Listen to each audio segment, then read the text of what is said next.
Good morning guys. Ang ating mino ay nilagang baboy. Hindi ko na pinakita yung paghugas. Ito na po, diretsuhan sa kaldero. Pinapaalambot na lang po. Ayan. Kumukulo-kulo na. Unti-unti na siyang minute.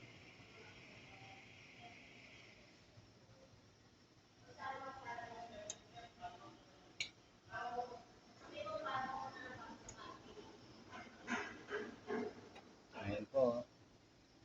Mamaya pag naluto ko po yung part 2.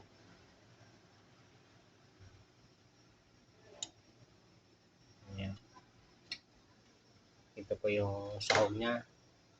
Pichay. Nahugan ko pa siya ng saging. Ayan. At yun ang sinaing. Ayan. Cooking muna tayo po.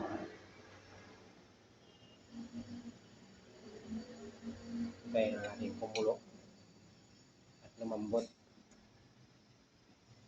Kumusta po kayo mga subscriber ko? Maraming salamat sa inyong tangkilik sa aking YouTube channel. Huwag pong kalimutan, pindutin, button, at maraming salamat po and more power and God bless you sa inyong lahat.